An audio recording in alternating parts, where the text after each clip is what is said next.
And welcome to another live edition of the College Pride Press podcast. As always, I am your host, Brad Kruppel, and we are dipping in podcasts this week. Just posted our podcast with Tony Patelis, that short interview, so wanted to get him on the podcast. And now we are transitioning into more of our weekly slate of podcasting. And as always, I'm joined by my co-host, Brett Siegel, NBA draft expert, as well as a student at Louisville. So we're going to do our typical routine that we did last year, talk about some headlines, do some buy sell, and also look ahead to some of the games coming up this week. So we'll open it up to Brett to kind of opening thoughts, statement as we hop in the first weekend of college basketball officially back, and happy to have you back on the podcast. Yeah, I'm glad to be back, Brad. I mean, it's been a long time since we were on the podcast. I think it was back in June with the NBA draft stuff. So it's finally nice to be back online with everything, get everything going in full swing. College basketball is back. It was the best time of the year a few days ago when college basketball started in full swing.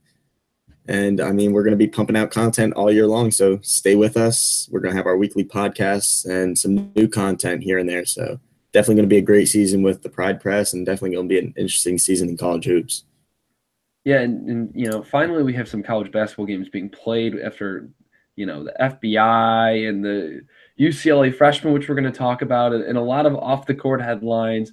Finally, we're going to have some games being played that we can talk about. So we're going to talk about that. But first headline, obviously a lot of people are talking about it. 3 UCLA freshmen caught stealing from various stores in China. They were there for the Pac-12 China game against Georgia Tech, and they are currently under house arrest in their hotel.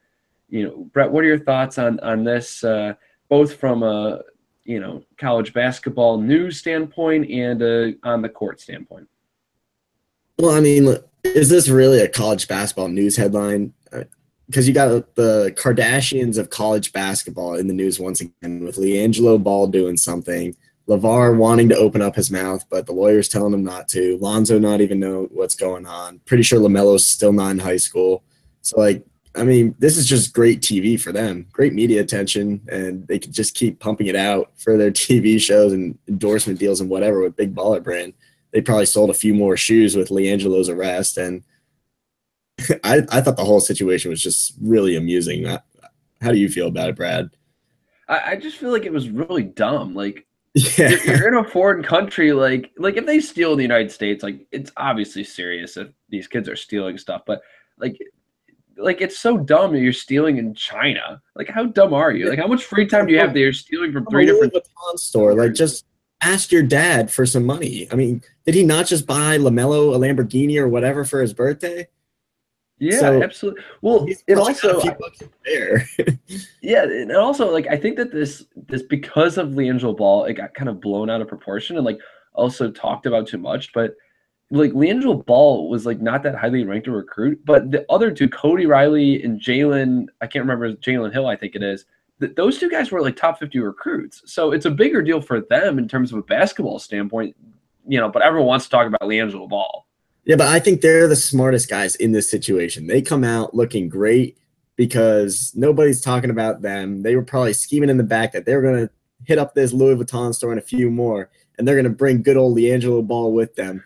That way the media only focuses on them and they get off the hook, and LiAngelo is the center of attention once again, and LeVar can just talk more stuff into existence for them.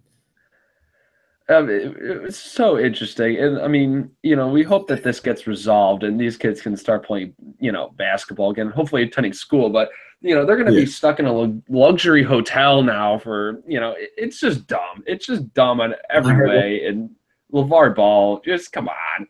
I mean, the one time he listens to his lawyer, it's just, oh, God. Once they're allowed to leave the country, they're never allowed to come back. And well, I mean, I don't think they're going to want to come back, although LiAngelo Ball may have a future in the Chinese Basketball Association. That's what I was going to say. I mean, it ultimately affects him because he's definitely not going to be an NBA player, unless he just signs for the team because of his name. So you can check China right off that list, and that's a big market for basketball. So, I mean, it's just stupid on his part. It really is. It's stupid on everyone's part. All right, let's talk about actual college basketball here. So, the first couple games, nothing extremely notable. We're going to talk about some of the notable games, but I want to talk about a lot of teams playing shorthanded. Missouri, Michael Porter Jr. only played 2 minutes but was injured, so he was kind of limping around the court for those 2 minutes. Alabama didn't have Colin Sexton. UCLA didn't have those three freshmen we talked about, and Texas A&M didn't have Robert Williams. So, what are your thoughts on kind of opening weekend? But we didn't really get to see the best of the best in terms of these matchups with all their players. Yeah, it's just going to go to the whole thing with finding your identity at the beginning of the season. I mean, and it's not just these four teams either. We saw it with lots of the top 25 this week. They don't look like top 25 teams yet or championship contenders like we all have them as. Mizzou and Michael Porter, like you said, what did he play? Like a total of 4 minutes or something like that on the court, and then came out with a hip injury. So everybody's dying to see him. Lots of people have him as the freshman of the year, maybe even national player of the year. Alabama, they're missing Braxton Key right now. Colin Sexton was out. And this is a team who I think can give Kentucky a run in the SEC. They're going to be a really good team in the SEC this year. They're going to be up there with Kentucky, Florida. Texas A&M looks really good, so they'll be up there. Like we said, Mizzou with Michael Porter and all of them.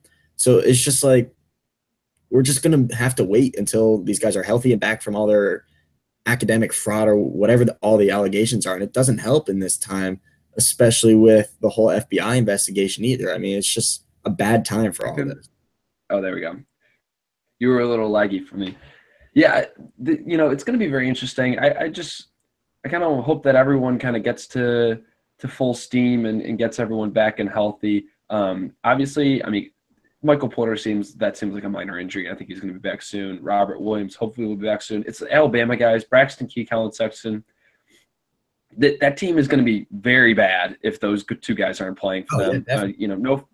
No offense to John Petty, but those are the two main guys. I mean, Braxton Key almost left for the NBA last year, and Colin Sexton's a top 10 recruit. Mm-hmm. So, that's the one team that's going to really need to be at full strength if they want to kind of achieve those goals. Yeah, definitely. All right, next we're going to talk about a game you were most intrigued by this weekend. Only 3 days of games, but we still had some very intriguing games. What game was on your mind? Well, I think it was definitely opening day. Everybody was watching Texas A&M and West Virginia, and I had high hopes for West Virginia coming into this one. I thought that they were just going to steamroll Texas A&M, and it was the complete flip-flop of that. It was Texas A&M the whole game, and it didn't look like that West Virginia had any clue what their zone looked like. All their younger guys were completely outmatched, mismatched, did not know where they were on the court, led to easy layups in transition, and I mean, West Virginia, they're on my top 15 list for teams I think can win a national championship and have the tools to. After seeing that, though, that they don't have the tools yet. That's a team that's really going to have to turn around come conference play and see a lot. That game, I was really intrigued with that one. One I was pretty intrigued about was the Georgia Tech UCLA at the nightcap of opening night. And personally, Georgia Tech, I thought looked pretty impressive because they were coming off a bad exhibition season. Like, I think they played 2 warm-up games, one of which they lost to Georgia State, I think it was, at home. And, I mean, they're missing their main guard. I'm drawing a blank on his name. Josh Okogie. Yeah, Okogie was out, but still, I mean, they played really well, and I thought that they had a chance to beat UCLA for a while, and UCLA did not look good at all. So those are 2 top 25 teams I was kind of questioning about. I mean, UCLA, we all know that they're going to have questions coming into the season. I mean, they don't have Lonzo. Lonzo was their main facilitator last year. No TJ Leaf this year. He was their main scorer last year. So you kind of look back at it, who are they left with? They got Aaron Holiday and Thomas Welsh, and those are the 2 main guys that really need to lead this Bruins team this year, as well as their freshmen. I mean, Jalen Hands is going to be a great player for them, but again, it just comes with reps. It's early season jitters. Everybody will be back in form soon. It's just everybody needs to get back on the court. I think that's the main thing. I'm telling you, Ben Lammers is going to have a huge season. I've been a big Ben Lammers guy for a while. I'm my Josh Pastner. I still have a love-hate with him because I started to love him, and then all this stuff came out about his buddy turning on him and all these NCAA violations. So I'm very love-hate on Josh Pastner, but Ben Lammers is going to be legit. ACC teams need to watch out because he can block shots and he can absolutely fill it up. He was their entire offense against UCLA. Like they Oh just yeah, gave it to him, and he was making shots, and like their other buckets were him like assisting on them. So he was an absolute animal. I think he had like 17 points in the first half in that game. He was incredible. All right, my game that I want to talk about, most intriguing, Kentucky, Vermont. And we're going to talk a little bit about Kentucky in a little bit, but I just want to mention this game. It was 73-69. Kentucky was able to win, but it was an awfully close game for being in Rupp Arena against a team like Vermont. Top 100 team, according to KenPom, but still, if you're going to be a top 5 team in the country, you're going to have to knock off teams like Vermont and, in more impressive fashion than just by 4 points at home. I mean, so, we're going to talk about Kentucky a little bit, but that game was very intriguing to me because of just how bad they looked after the Utah Valley State or whatever Utah Valley game. That yeah. Like, also how about they just didn't look Kentucky good. in general this weekend? Like that was like a huge surprise in general. Like Vermont today, yeah, that's close. Vermont's a good team this year, but Utah Valley, for how close that game was for a while, and that's back-to-back home games against what should be cupcake games for the Wildcats to start the season. And we all knew that they had questions coming into the season. They're all young. We get it. They're hurt. But, I mean, it's – to me, if I was a Cats fan, I'd be worried right now. But we're going to talk about that in depth in a little bit. We're going to talk about Kentucky later. But I just want to mention that was my game that I was kind of intrigued by this weekend. Next up, biggest surprise from this weekend. Obviously, this is like our go-to agenda, and we've only had 3 days of games, but still, we're going to talk about biggest surprise this weekend. Yeah. So what was your biggest surprise? I think it's Kentucky, honestly. Kentucky and Louisville in general. Just Louisville coming into the season with everything going on. I mean, we all know about the whole FBI probe that happened. We know Coach Pitino is gone. This team has a new identity, new coach, senior leaders. And then they looked somewhat good at the start of the season. They had an exhibition against Kentucky Westland, and they absolutely looked dominant there. They won 101-64. No problems there. They rebounded. Just a little bit of lack of awareness on the court, some of the younger guys, but nothing too major. Later was an exhibition against Bellarmine, who they play every year, and it's a local Division II school that's one of the top Division II schools now in basketball. So they're a really good team. But nonetheless, Louisville won 72-57, and it was close pretty much the whole game. And it was the same thing today with George Mason. Nothing against George Mason. They're a great Atlantic 10 team. Probably will finish top 5 in the A10 this year. Their defense looked really good today. But Louisville did not look good in general. Their defense struggled sometimes. And offensively, it's been the past 2 games, including the exhibition, what I've seen, and they don't want to get into the post. It's like you got Ray Spalding, you got Honest Mahmoud, who tower over these guys, and you still don't want to play the low posts. And I just don't understand it. They're settling for mid-range. They're settling for kick-out threes late in the shot clock. And it just – you're not going to beat teams like Kentucky. You're not going to beat Miami. You're not going to beat Duke if you're playing like that. So, again, it could just be an early season thing. It could be with the whole thing going on here. But that's one of my main concerns here in Louisville from seeing them. And then things that surprised me with Kentucky, I touched on them with Utah Valley and Vermont. It's not like them. And I get it. They're a young team. Jared Vanderbilt, we don't really know when he's coming back. Possibly the end of the month, possibly late December. Nobody really knows. And then Jamero Baker out for the year. So the one thing that's really going to hurt the Cats this season is that they don't have that shooter like in past years. They had Devin Booker in the past. They had Malik Monk in the past. They had Jamal Murray, and those are all their shooters. This year, who do they have? They don't have that shooter from outside. Maybe Kevin Knox, maybe Diallo. Enough. I mean, you look at what they did from three-point range against Utah Valley, 5 for 15. Okay. Against Vermont, 3 for 9. And that's not what you're used to seeing. You're used to seeing them put up big numbers on teams like this. And I don't know. Like, it surprises me, honestly. Well, the one thing I want to touch on with Louisville is you talked about the post play. They played Malik. Who's their big man? We just talked about him before that. Malik Williams. Yeah, Malik Williams. They played Malik Williams 4 minutes in this game. He was a top 50 recruit that was a shot blocking maniac coming out of high school. it shows you how far behind he is those other guys if he's not getting any time in the post where they really are in need of some quality play down there. And that all filters into the whole game plan. Like, really, what was their game plan today going into the game? For anybody that watched it or was there, like, it seemed like that they were fine settling for these open jump shots, these just bad mid-range shots and careless threes. I think at halftime they were 1 for 11, 1 for 12 from long range. So I get it. That's like mainly what they've done, and they've done it in the past. You got great three-point shooters, but if it's not working, you got to be able to adjust. They're 6'11", 7 foot guys on the bench that are that big and have shown that they can dominate. It's just inexcusable not to switch the game plan, in my opinion. And I get it. You want to stick to your game plan. David Padgett, I think, is going to be a great coach for Louisville, and it was his first game. Everybody's hype. It's a new feel for the team. I get it, but something needed to be done, and it wasn't like there, and they didn't do anything about it.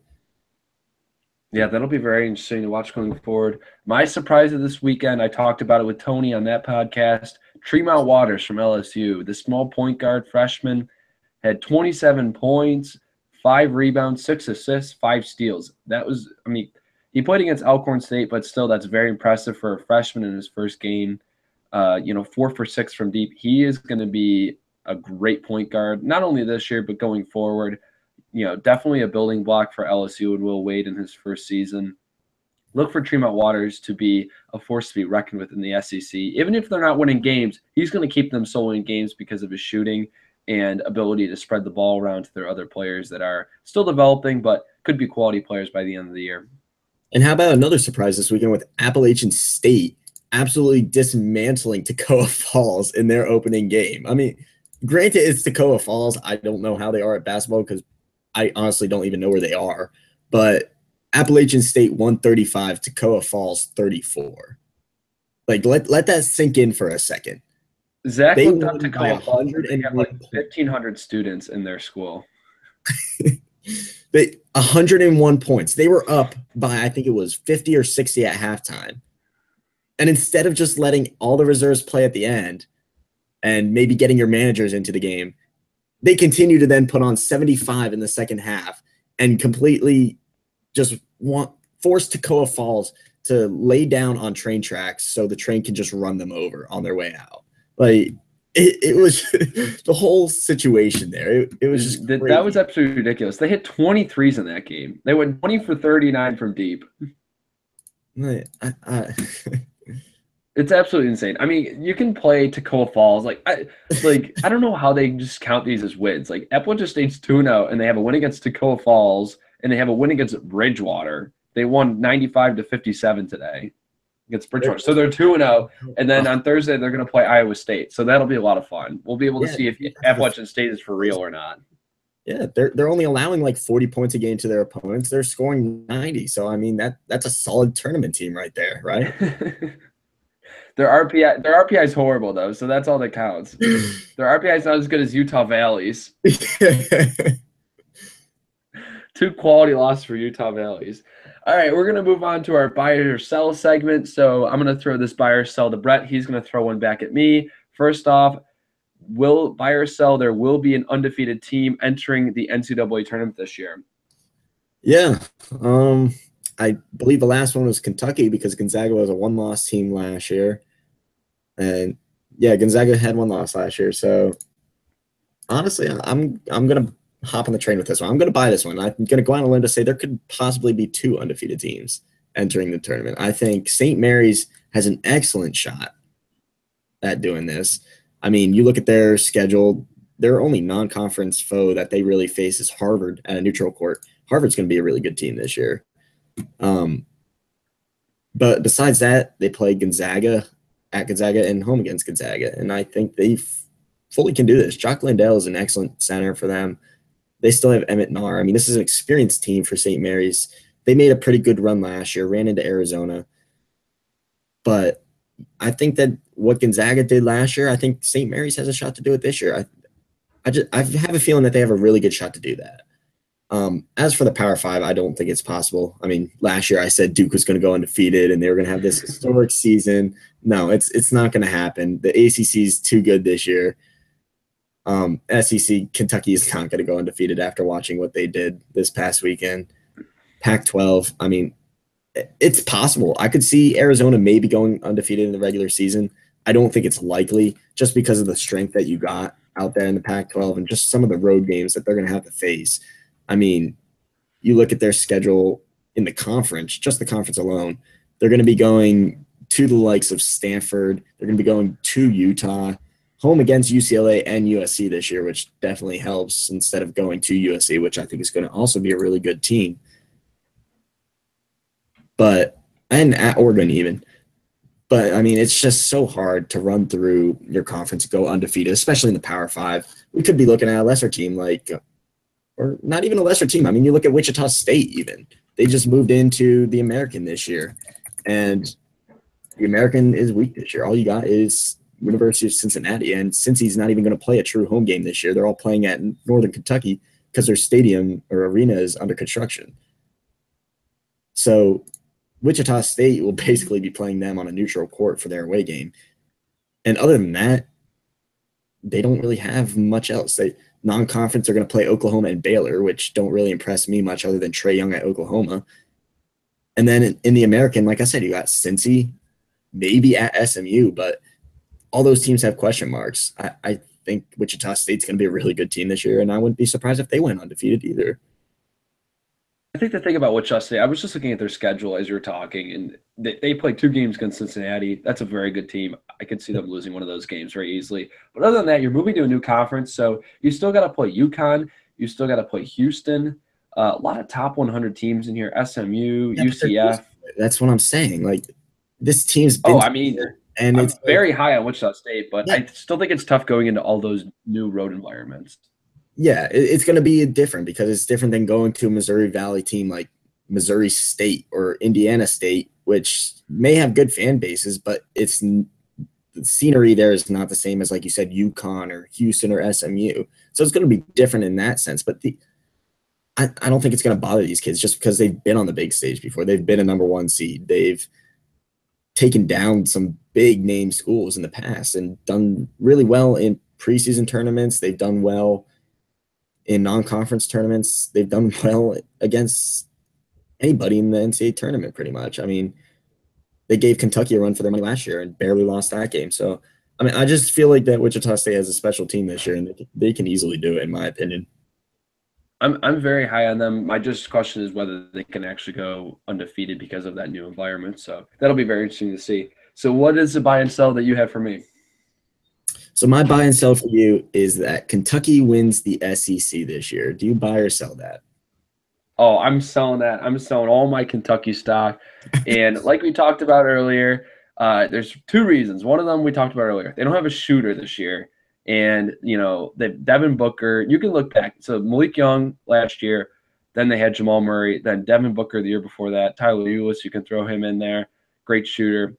They don't have that knockdown shooter this year, and they have guys that can shoot, but they need someone that can come off screens and be able to knock down clutch shots for them. They don't have that guy this year. Another thing, they don't have an elite point guard this year. De'Aaron Fox was super good. Tyler Ulis. I mean, the Harrison twins were pretty good still. I mean, so you look at those guys, they don't have an elite point guard this year. And you look at some of their guys that they have, yeah, they could be, but Shai Gilgeous-Alexander, not extremely high on him.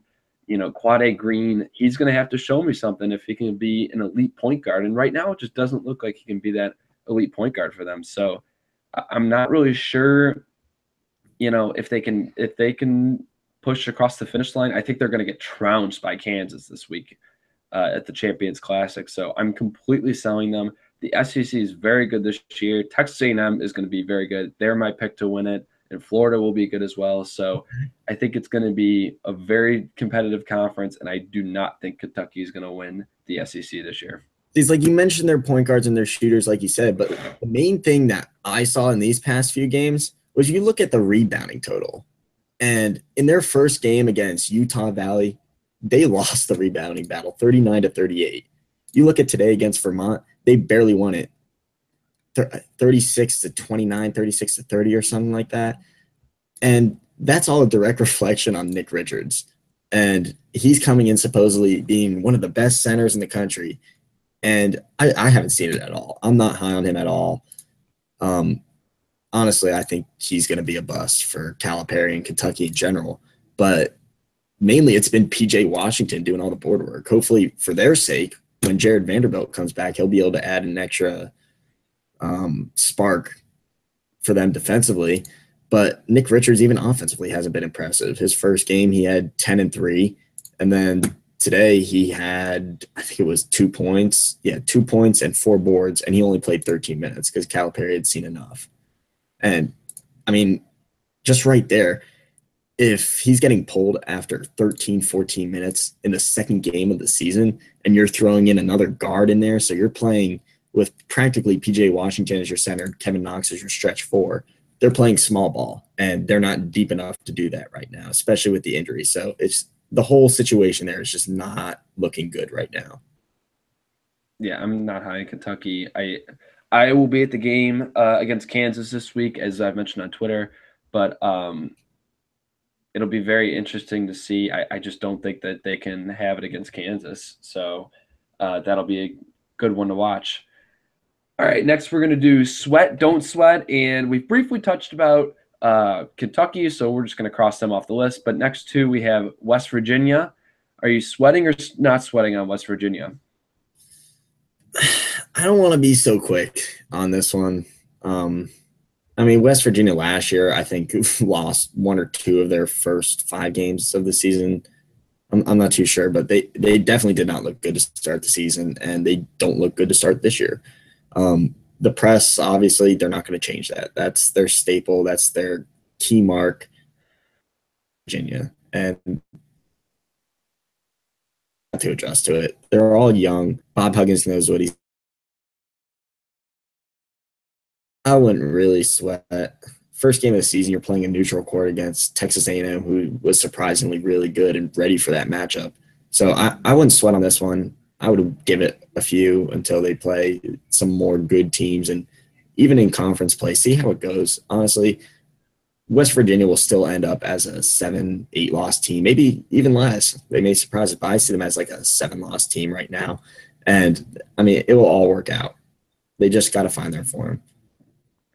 My concern with them is that they don't have Issa Mott, and he's probably their second best player next to Javon Carter. So, I'm sweating a little bit because they're not going to get him until the second half of the season. Yeah. But, I think it may cost him that Virginia game, and I think he'll be back for the start of Big 12 play. But, they'll have 2 losses going into Big 12 play most likely, and, that won't be too bad. But in terms of getting Issa Mott back up to playing speed and into kind of the realm of it as the conference play is starting, that is going to be the true determinant of whether West Virginia will be West Virginia this year or whether it'll be a down year for Bob Huggins and the Mountaineers. Yeah, and it may not be the worst thing either that he's out for an extended period of time, because with all these young guys coming in, it gives them time, and 2, it gives somebody else a chance to step into a bigger role, and it takes a lot of pressure off some of the guys like you mentioned. So, I mean, it may look bad right now for West Virginia, and people may be jumping off their bandwagon or whatever, but just it's the first game of the season. It will work itself out, and honestly, West Virginia will be back in form when it's time for Big 12 play, and even at the end, like when we're looking into March, they'll be fine. They'll be there. They're still going to need Javon Carter to be elite, though. That doesn't change. Yeah, that's the key piece for them. He'll still need to be himself. All right, next up, sweat or don't sweat, Indiana Hoosiers. They got absolutely trounced by Indiana State at home to open up the season. Archie Miller still kind of getting his system in there. It's interesting because he's still trying to get his system in the Hoosiers, but he has 5 seniors. So, there's experience, but they're experienced under Tom Crean. So you're sweating or not sweating on the Indiana Hoosiers? I mean, I don't think you can probably talk better on this, but I don't think expectations are that high coming into the season. Like, I don't think a lot of people are thinking Archie's going to lead them to a 4-loss, 5-loss season. It's going to take time to rebuild. Correct me if I'm wrong, but I mean, absolutely. I think Yeah. people would be excited if they were like on the bubble this year. Oh, definitely. Yeah. I mean, I don't honestly see Indiana making the tournament. Like you said, it would be a miracle if they're on the bubble up there. But I don't know. I mean, obviously, if I'm an Indiana fan, I'm sweating right now only because you don't know how everything's going to play out. And it's kind of similar here in Louisville because you don't really know what's going to happen with Coach Padgett taking over for Louisville. Everybody is a junior or senior likely to leave. So what are you going to be left with? And I think really the thing that Indiana fans need to sweat on is future years. Can Archie bring in big name recruits that past coaches weren't able to do? Can he actually make a difference and bring Indiana back to what it used to be? Because under Tom Crean, they weren't terrible. They had some really good years, but I think what really hurt them was the recruiting market. They were never able to land that big recruit. And I think Archie Miller is the type of guy that can land some of those big recruits there. And I think they have a good shot to do it in the next few years, but it's just going to take some time. Yeah, in terms of this season, I think definitely Sweat. The team just doesn't seem to be taking to the new style of play that Archie wants to enforce. And they won by 9 points against Howard, who's the 342nd ranked team according to KenPom. So not exactly great. They're going to get killed by Seton Hall at Seton Hall on Wednesday. But I think, they're going to have to kind of come together, play together. Hopefully they can get Colin Hartman back, who's a senior leader, and Juwan Morgan's injury isn't that serious. But, the senior leaders, Robert Johnson, Josh Newkirk, are just not that good. They have played horrible this year. And I think if it keeps going bad like this, if they lose another one of those games, South Florida, Arkansas State, Eastern Michigan coming up, if they lose another game like that, I can see Archie Miller, kind of seeing what he's got in terms of younger guys. Curtis Jones, a good sophomore. Al Durham has looked very good. Devontae Green, Justin Smith. I can see him kind of going to the bench and seeing what he's got in some of these younger guys and what he can build towards for next year. Because if they have another couple bad losses, I don't care how good of a Big Ten season they have. Any shot at postseason play just seems like it's completely null if they lose to another two conference teams, and they're non-conference teams, and they don't look good in the teams that aren't that good, like Howard, the wins that they've had thus far. But we're going to talk a little bit about recruiting at the end of the show, so I'll save my Indiana recruiting takes for the end of the show as well. All right, next up, we're going to look forward to this week, and finally we have some premier matchups on Tuesday. Podcast guest Duncan Hensley and I will be heading to Chicago to cover those games, so look out for that. We're probably going to do Periscope when we're driving up there. We're probably going to have a couple interviews as well, so be sure to check that out. Everything will be on our Twitter account at EDU Pride Press. So let's kind of preview those games. Champions Classic, Duke and Michigan State, and then Kentucky, Kansas. So Duke, Michigan State, Marvin Bagley, obviously the name to note here, and Jaren Jackson, the key freshman from Michigan State. But Michigan State returns a lot. Cassius Winston's back. Miles Bridges back as the Player of the Year pick. Nick Ward is back as well. So they have a lot of talent back. Duke has Grayson Allen, among others, as well. What are your thoughts on this Duke-Michigan State game? I think it's a preview of what could be the national championship game, honestly. These two teams are heavily loaded coming into the season. You look at Duke, they had a lot of guys leave last year. We weren't really sure how their recruiting class was going to turn out this year. They were really missing that one guy. And then a day came around, Marvin Bagley was announcing his commitment, and he reclassified. And then some people thought he was going to Duke. Some people thought he was going to go to Kentucky. You can have that argument with pretty much any of the top 25 guys. But Marvin Bagley chose to go to Duke, and then they got Jordan Tucker too. And everything just came whole for this Duke team. Before that, they had Gary Trent and Carter.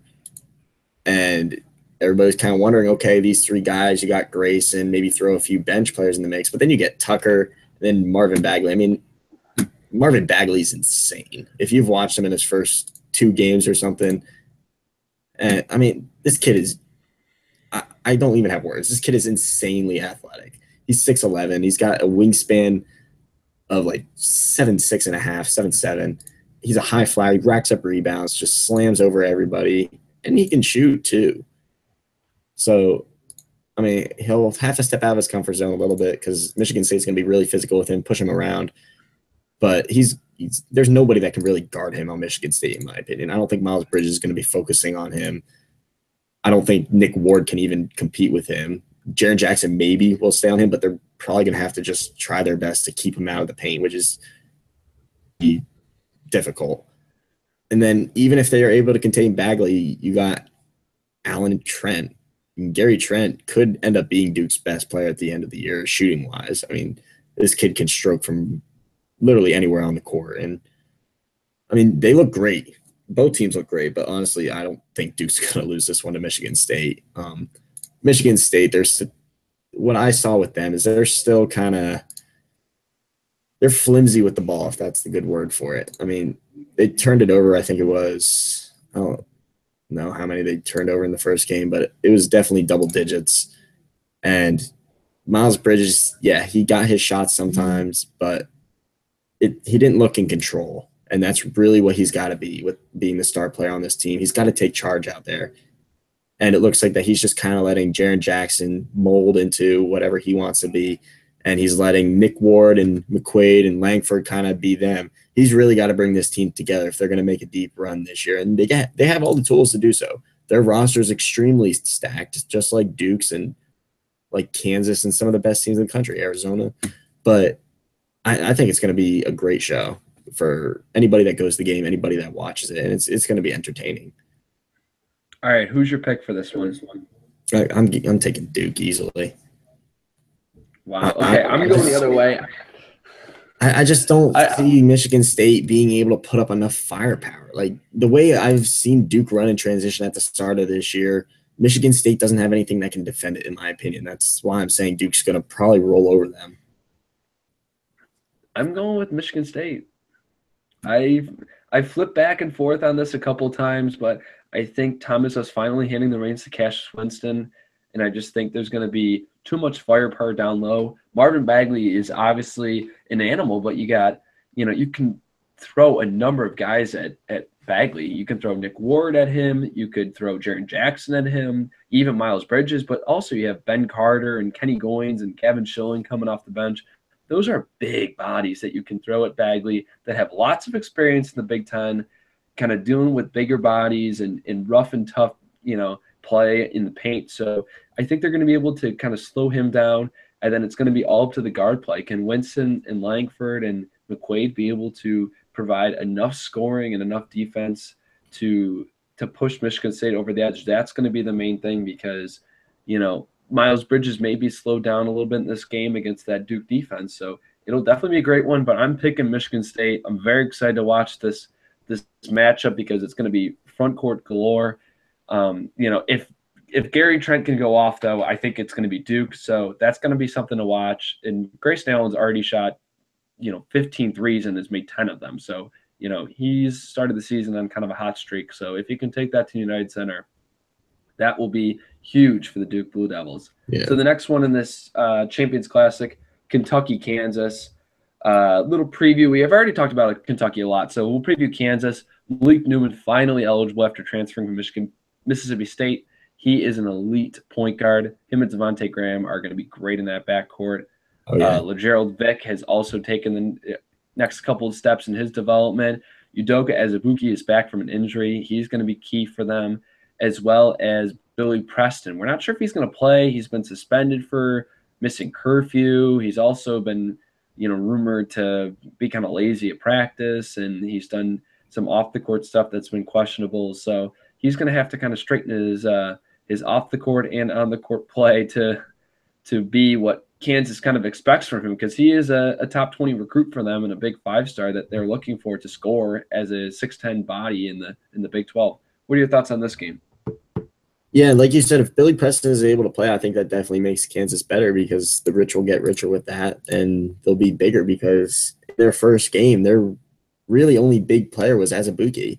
I mean, they played with Vic, Svi, Malik Newman, Devontae Graham, even Marcus Garrett, who's a 6'5" guard, but those are all guards. They really did not have any forwards out there on the court. I mean, Vic at times was playing the 4, and they had 3 to 4 guards out on the court with Azubuike. So, I mean, it's going to hurt them. But just what I've seen with Kentucky, I got to go with the Jayhawks in this one. I'm not impressed with Kentucky.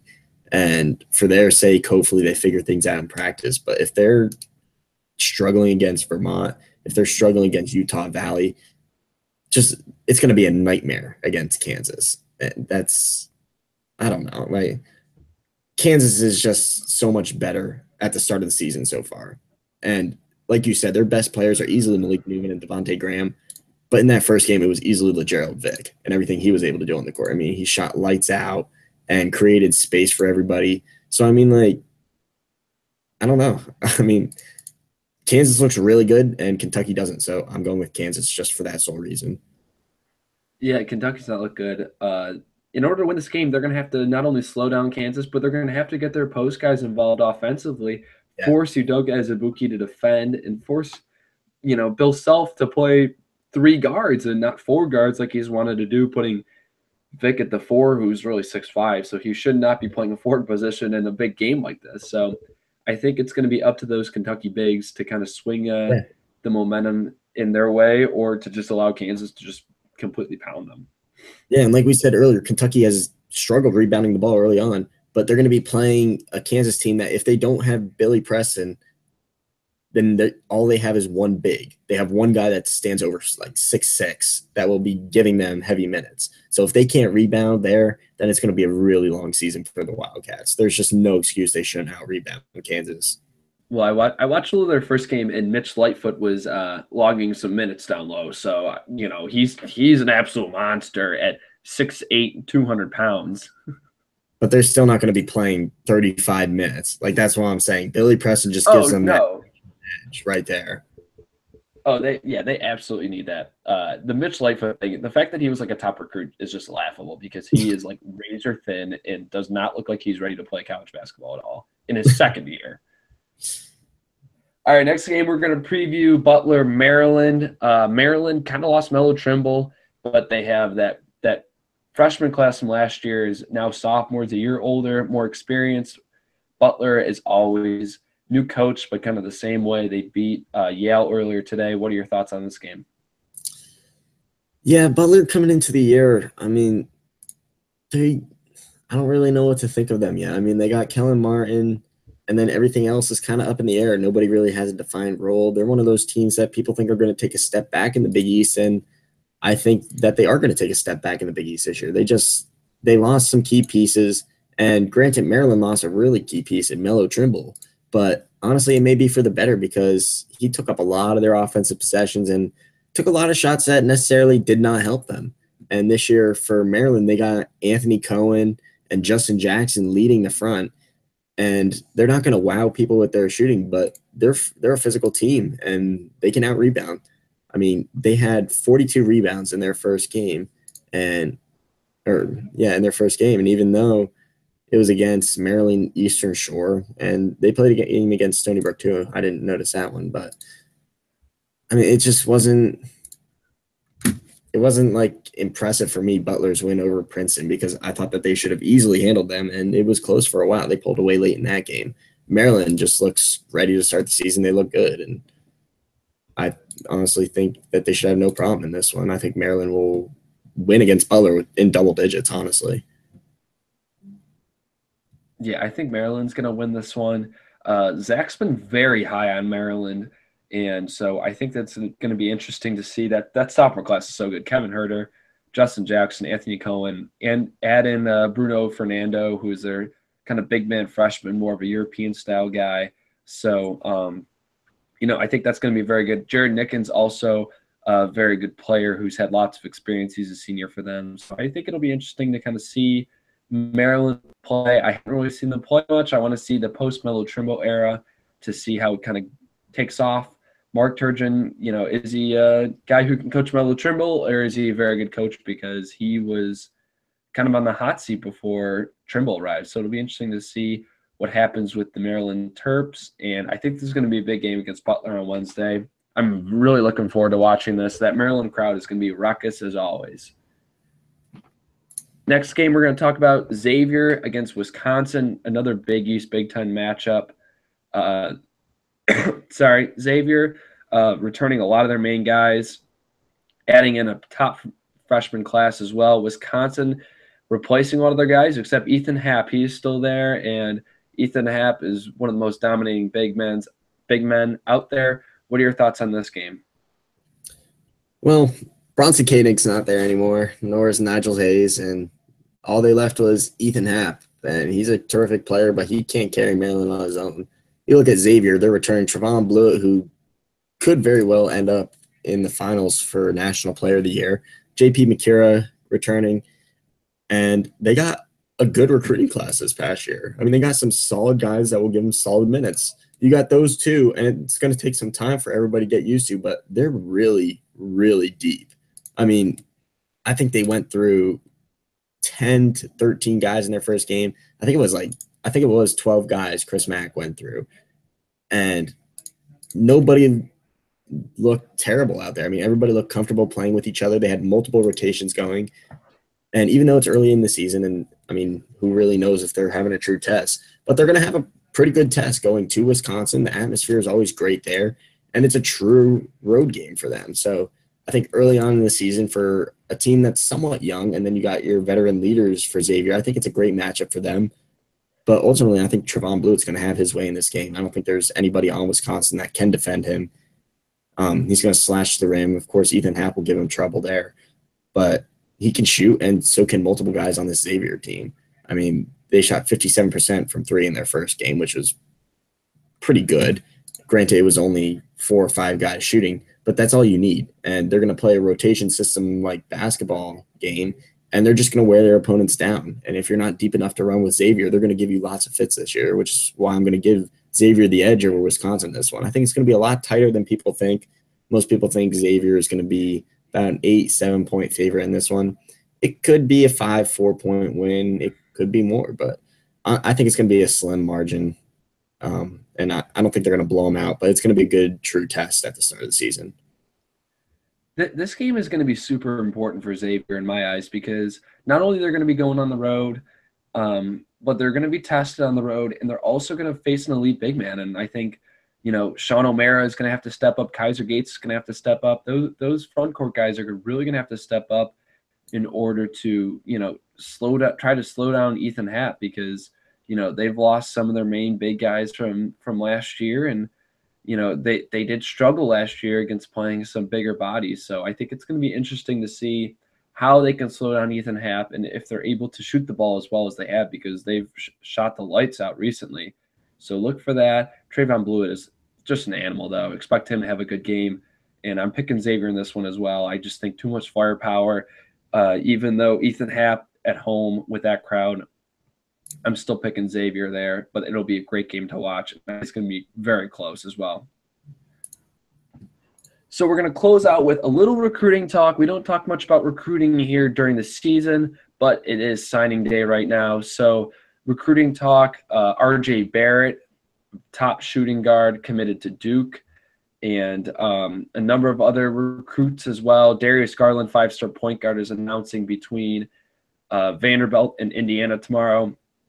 So definitely watch out for that. Archie Miller has signed a very good class, 4 guys, all within the top 150, 3 of them in the top 100 as well. So not too many recruiting craziness as you get in football or in the spring signing period, but still very busy period for recruits. Brett, what are your thoughts? Maybe the biggest surprise in terms of recruiting in this fall period?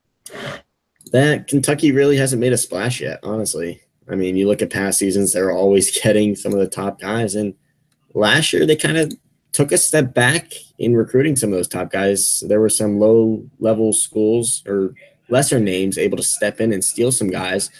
And even Duke was able to take in the top class. This year, or looking at next year, the 2018 recruiting class, Duke's got 2 of the top 3 guys, could end up with all 3 top guys if Zion Williamson decides to go to Duke. They got RJ Barrett, Cam Reddish, and Trey Jones, who are all in the top 10, all committed to go to Duke right now. And those 3 alone are just fantastic basketball players right now. You look at Kentucky, I mean, they just got Keldon Johnson, who's a 6'6" small forward from Virginia. And I'm going to be honest, I don't know much about him, but if he's their only top 10 guy with players like Romeo Langford and Zion Williamson, if they're not able to get one of those guys that are explosive and could really make a splash, and they have to settle with some of the other guys that are lower ranked. I mean, granted, they're all great players, but still, it's not going to. We may be seeing something in Kentucky that is finally taking a step back, and I don't know. I mean, that's what's surprising to me. They haven't made a splash yet, so I'm sure they're going to make a splash sooner or later. They're going to get one of these top guys and pair him with Johnson, but they don't look like that they're going to have firepower to keep up with some of these other schools right now. Yeah, Kentucky also has Emmanuel Quickly. So they have a good backcourt kind of solidified, but they, this is one of the weakest front court classes in, recent history, according to multiple scouts. So not a lot of big men out there with talent. So I think John Calipari is going to kind of hope that some of those guys come back that are on his current team, because he's got a pretty thick front court now.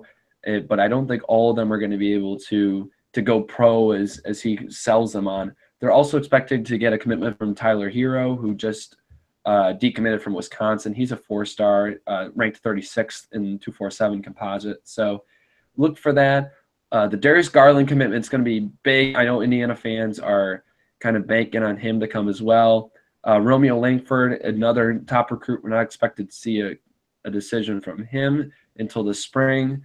But one of the interesting recruiting stories, Simisola Shatu, who was being recruited by almost everyone. He's ranked 7th.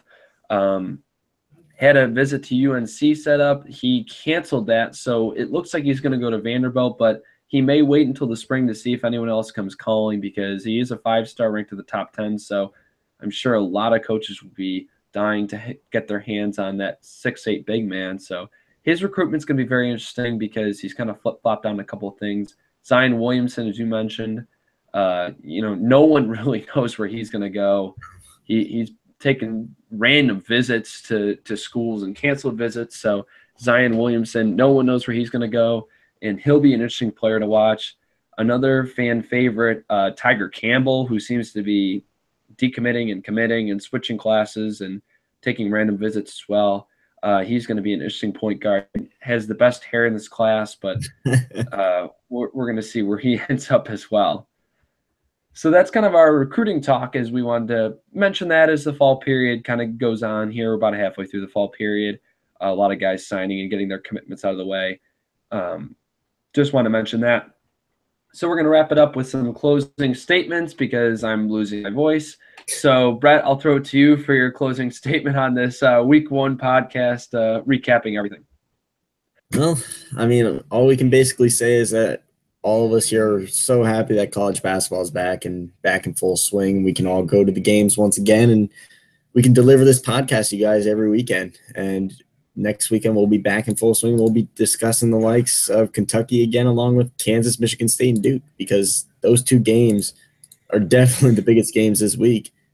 And then, like we mentioned, Xavier, Wisconsin, even later in the week, USC at Vanderbilt in a true road game. So, I mean, it's going to be some great games to watch, and I think we're just going to have more news to talk about next week. Absolutely. Champions Class is going to be great. We should have some great content from that. A few new things to note this season. We're going to have a bunch of our writers picking the top games of the week. Brett has been heading that up thus far, so we should be posting that either tonight or tomorrow, all the picks for the week. And Nick Schwartz, as always, is doing a great job with our poll. We have 12 people polling this year, so that poll will come out tomorrow as well.